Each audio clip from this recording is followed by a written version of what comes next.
Rock Chat with Trace. This interview I'm talking to Steve Hill from the hard rock power trio band Scam, who are releasing 2 EPs this year. Hello and thanks for doing the interview. Hi Trace. How are you doing today? Yeah, not bad. Sunny Wednesday evening. It's not bad for this time of year. A couple of April showers, but not bad. How did you first start out in music? Wow, straight in with a big question. Well, I suppose when we were growing up, my dad was a bit of a rocker.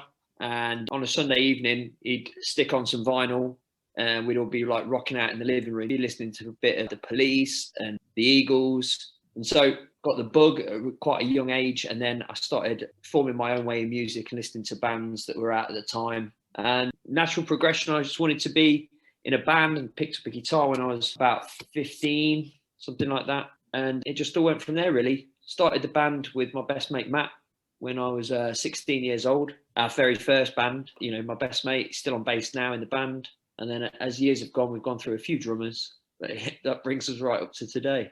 It's just been a dream of ours, since we were kids, really. Just wanting to be rock stars, watching Slash and Guns N' Roses, and wanting to melt some faces ourselves. Is Neil your brother?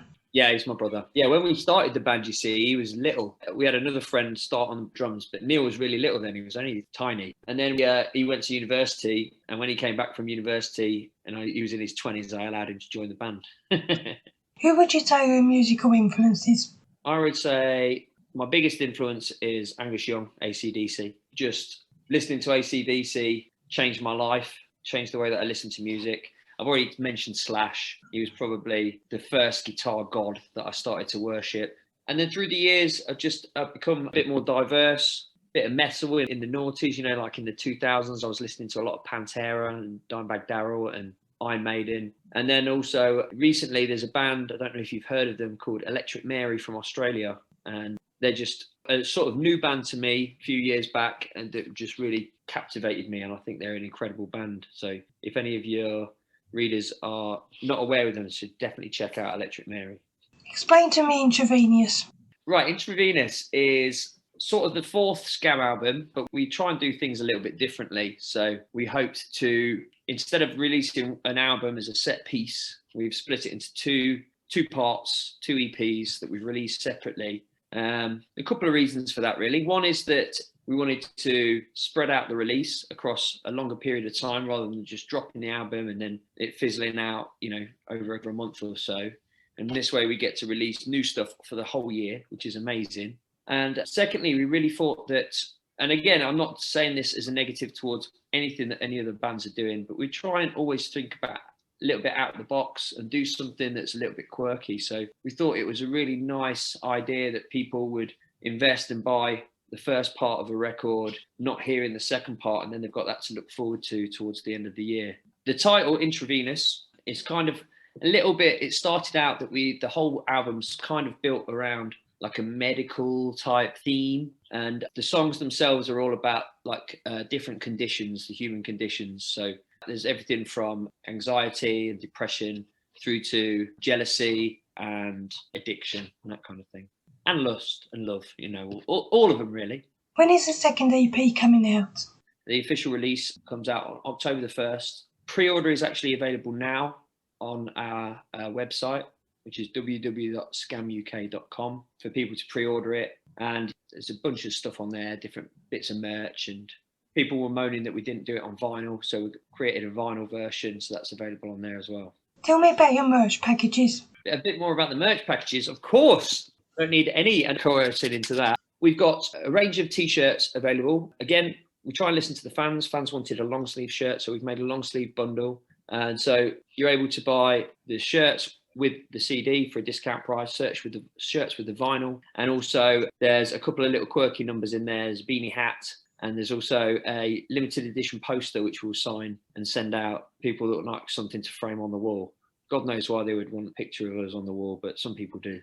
Tell me about the single Circles. Yeah, sure. Circles is the first lead track from the second EP, Venus. It was written really late in the writing process. We actually wrote it during the first lockdown, virtually like this on Zoom. And it was written about what we were going through, about the weird feeling that you're kind of living the same day all the time, just going around in circles through that lockdown period. And it was a weird deja vu time, wasn't it? Wake up, go for a walk, go online, do some Zoom, go back to bed, do the same thing all the time. And I had a sort of Saxon-inspired 80s riff in the bank from ages back that we've been toying with for a while. And Matt and Neil took it on. They're an incredible backline, and they did their magic with it and brought it back. We had a Scam song. We knew that it was really strong, and we thought this would be a great lead single for the new record. Was it a conscious decision to do something completely different from the amazing memoirs of Jeffrey Goddard?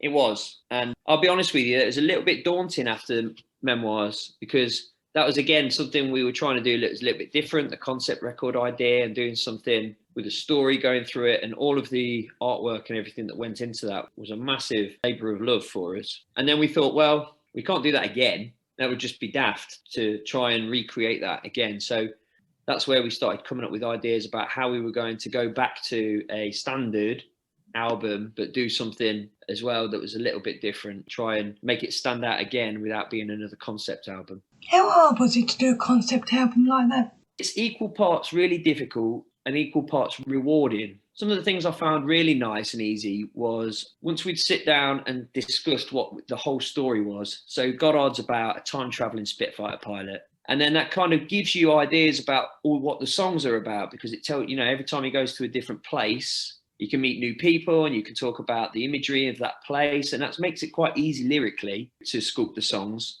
But the underpinning work that went into it was really quite large, like a vast project. And we were talking about, I wrote a short story that goes on in the booklet, and you can read the actual memoirs of Jeffrey as if he was writing a diary. And that took a long time to write. And I did all the little sketches that you see inside the booklet and stuff. We tried to really make it a special piece. So a lot more went into it than I would say a standard album, but it was a lot of fun to do. Jeffrey's a time-travelling test pilot. Would you travel to the future or back to the past? Wow. I think I would go to the past. There's a couple of things that I would love to see, some bands I would love to see that I never got the chance to. And that sort of golden era of rock and roll, like in the 70s, and when bands were top of the charts, I think that would be amazing to see. I wasn't there for it. And the future, I think, would be too scary. Go and figure out what happened to me at the end. I don't think I fancy that. I'd definitely go back in time, see some amazing points in history, I think. That'd be fantastic. You've got some gigs coming up later this year. What can you say about them? Yeah, gigs are on the way back in, which is fantastic. Most exciting part of what we do is playing live. So I can't wait for them to get back in. We've got some festivals booked for the summer, some little festival slots. We've got a couple of gigs coming up with Massive Wagons in Chester, which is really exciting. And everything kicks off at the end of May. We're playing an acoustic show in Blackpool with Empire for the release of their new acoustic record. And that'll be the first time we've been out as a band for nearly a year. So pretty exciting. So it's weird that it's going to be an acoustic show because we've never done that before either. So it'll be another first time in Blackpool for a gig playing an acoustic record. So it should be quite good. So you're looking forward to it? Really looking forward to it. We had our first practice all together on Monday. Obviously we do this, but I've not been in the room making a loud noise with the lads since in between the two lockdowns before Christmas. So yeah, crazy really. We're very rusty. We need a bit more practice. What's the worst thing to ever happen to you at a gig, or the best gig you ever did? The worst thing that ever happened to a gig was we were playing at the Musician in Leicester, and it's a local gig. Should have been really relaxed, nice and easy. So it's close to us. Just rock up. We were a support band that night to a band called Bonafide. And we got there and we realised that we'd not picked up the drummer's snare. And I was like, well, it's not a problem. I'll nip back to the storage room and pick up the snare. We've got time. So I jumped in the van and drove back to the shed. And then it was pitch black. And I tried to turn the van around in this field. And I ditched the van. And the van tipped into a ditch. And I never made it back in time. Like, I had to wait for a crane to come and lift me out. We only lived 15 minutes away from the venue. We never turned up. We never made it. Matt and Neil were there, ready to play with all the gear set up, but I couldn't get there. If you're stranded on a desert island and you have things such as food and water, what 2 items would you want to have with you? I need this to keep me sane. That would be amazing because I could entertain myself, keep me busy, and probably some of this just for those lonely days.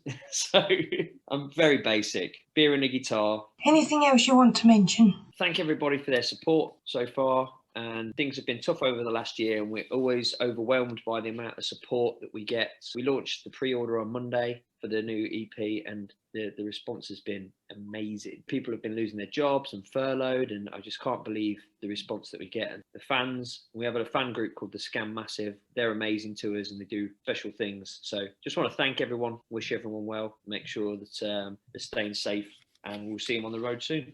Scam EP Hintra is out now, and their new EP Venues is out on the 1st of October. And I'd like to thank Steve for joining me for this interview. No problem, Trace. Thanks very much for having me.